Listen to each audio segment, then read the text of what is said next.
The British Empire is panicked. NATO chiefs, British generals, even the head of MI6 coming out of the shadows, all screaming for escalation with Russia. They want you to look at the missiles. They want you to think that this is about territory or democracy. Well, it's not. They're not afraid of Russia. They're afraid of a PDF file released quietly in Washington last week, which signals the silent assassination of their entire financial model. The weapon that is terrifying London isn't a hypersonic missile. It's this. Now, it sounds boring, it looks bureaucratic, but inside these pages is the end of the City of London's mandate to loot the American economy. Don't let the name fool you. This is the economic equivalent of a declaration of war on the financier elite. It declares that from now on, people and economic growth come first, not financial parasites. And it comes right on the heels of the administration's national security strategy, which declares that sovereign nations come first, not globalist institutions.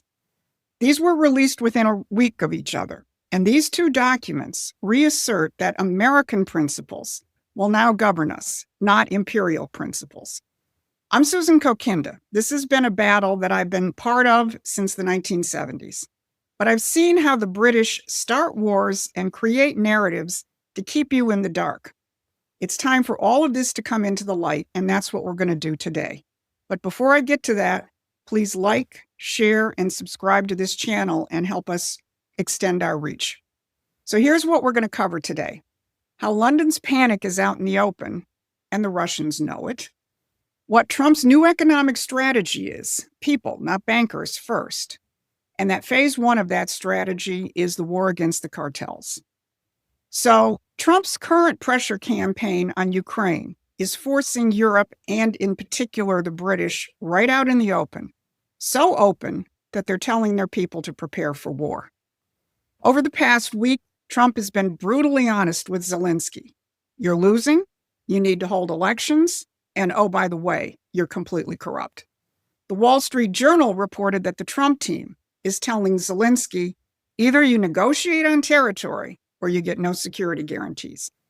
Now, this also reflects the reality of Trump's new national security strategy that I covered last week.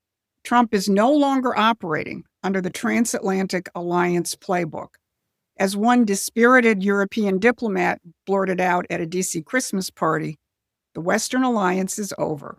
The relationship will never be the same again. So the split is out in the open, and Trump is pushing a negotiated settlement which recognizes Russia's legitimate interests. But the Europeans keep egging Zelensky to continue the war. And the British are the most overt. Look at this general on Sky News. He didn't talk about peace. He warned that the United Kingdom's sons and daughters need to be ready to fight. Perhaps the most obvious impact on all of us will be the cost of building this resilience.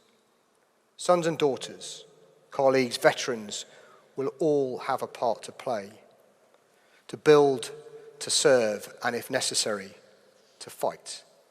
And more families will know what sacrifice for our nation means. And it's not just the military. The new head of MI6, whose grandfather, by the way, was on the side of the Ukrainian Nazis, warned, we are now operating in a space between peace and war.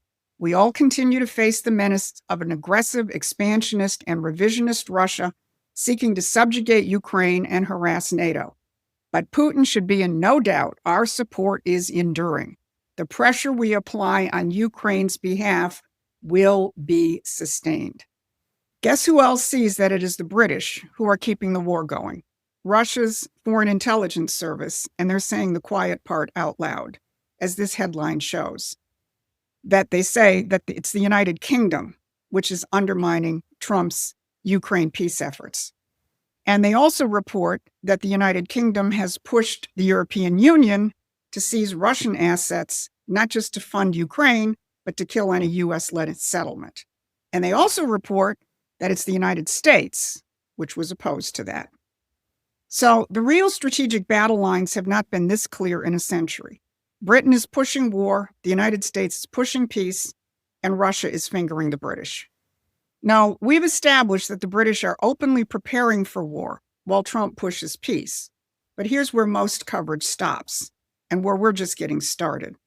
The real question is, why are they so desperate? What makes the British establishment willing to risk their own sons and daughters in a shooting war with a nuclear power? It's not ideology, it's not democracy, it's something much more concrete and much more vulnerable. Because when the empire starts talking openly about war, it's because they're losing economic control. Now, if you want to understand the economic war behind the shooting war, I want you to go to Promethean Action and subscribe to our free newsletter, because we don't just show you the battlefield that most people miss. We show you how to win the war. Because what I'm about to show you next is the document that has London more terrified than they are of any Russians. It's the Financial Stability Oversight Council 2025 Annual Report. For decades, financial stability in the United States has meant one thing: save the big money center banks at all costs, bail out Wall Street, protect the derivatives markets. Meanwhile, the real economy, manufacturing, wages, household income, this is all sacrificed to keep the casino running. But the 2025 FSOC report flips this on its head. It explicitly prioritizes economic stability and security and household income stability over the financial system. Treasury Secretary Bessent drilled down on that when he addressed the Financial Stability Oversight Council on December 11. He said, "The twin priorities of economic growth and economic security will guide the Council's future approach to identifying priorities." Now remember that. Twin priorities of economic growth and security.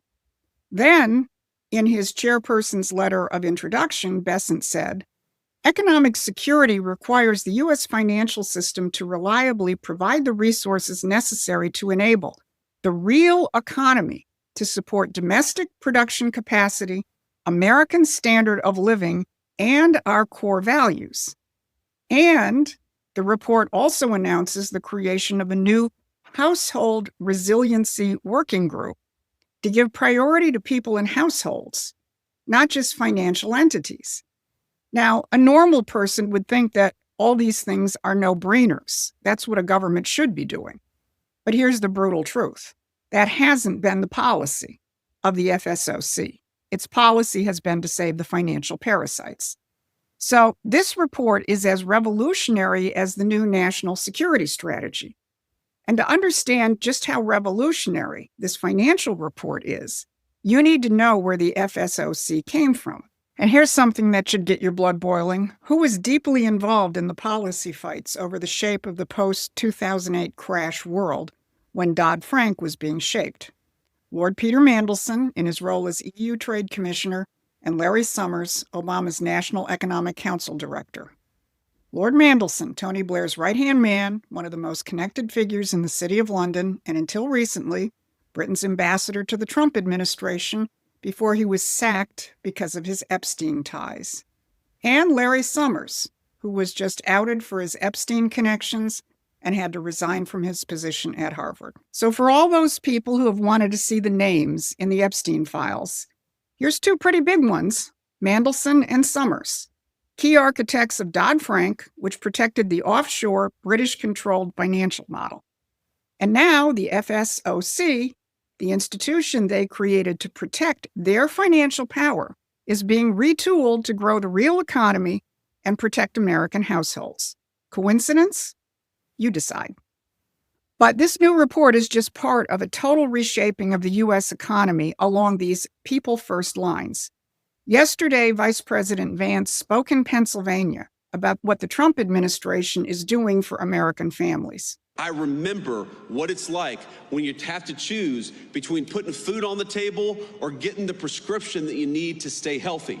And that is not a life that Donald Trump or I want for the citizens in the greatest country in the world. We don't want a single parent or grandparent to have to look at their checking account and decide whether they're going to buy food or whether they're going to buy medicine this month.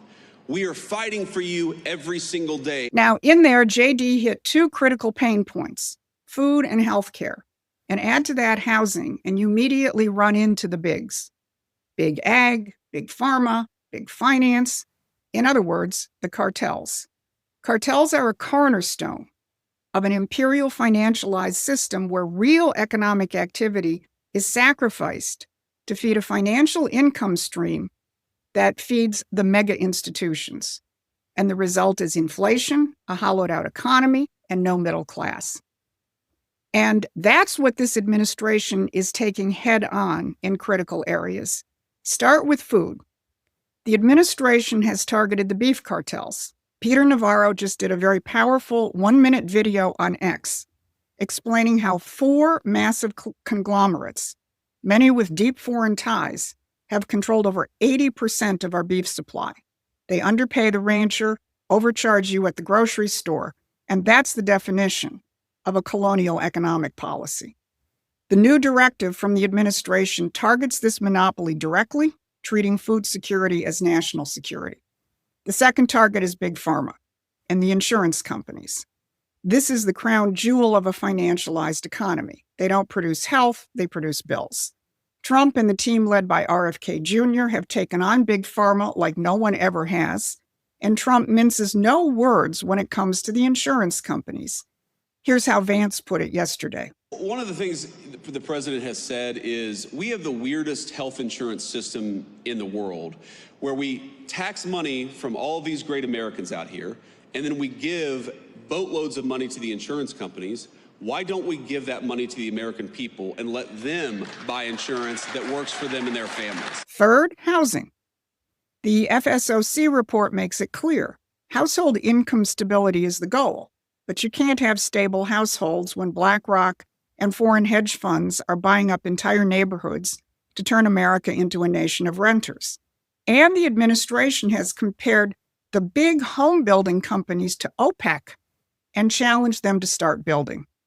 And finally, the most dangerous cartel of all, the narco-trafficking cartel.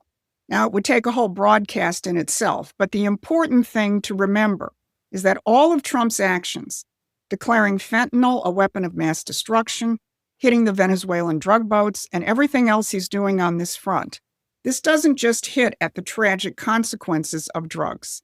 This goes straight at the trillions of dollars of dirty money, which keeps the City of London-centered financial system afloat. See the pattern? Beef, pharma, housing, dope. These aren't just industries, legal or otherwise. They are extraction and control mechanisms of the British system. And breaking them up isn't just good economics. It's a strategic blow to the empire. So when you see the headlines about World War III, don't just look at missiles. Look at the money. When you hear British spooks preparing the population for war, understand what they're really defending. A centuries-old system of financial control that is dying. The 2025 FSOC report is a declaration. It says we're done prioritizing your casinos over our people. And it partners with the National Security Strategy, which declares that we're done sacrificing our manufacturing base to your free trade doctrine. Trump isn't just stopping a war in Ukraine. He's stopping the mechanism that creates those wars, and he's reviving the American system of builders, producers, and creators. The British Empire, whether you call it the City of London, Davos, or the rules-based order, cannot survive that revival. This is the economic war behind the shooting war. And it's a war the British establishment cannot afford to lose, because if they do, it's game over. This is why you need to join Promethean Action as a subscriber or a paying member. We're building a movement to understand this fight and a movement that knows how to win it. The American people are waking up. Blue-collar workers are seeing the biggest wage growth in 60 years. Steel towns left for dead are roaring back to life, and the old lies that we need foreign wars to be prosperous and that we need to offshore our jobs to be competitive are finally crumbling. And once you see the truth, you can't unsee it. So this has been your midweek update.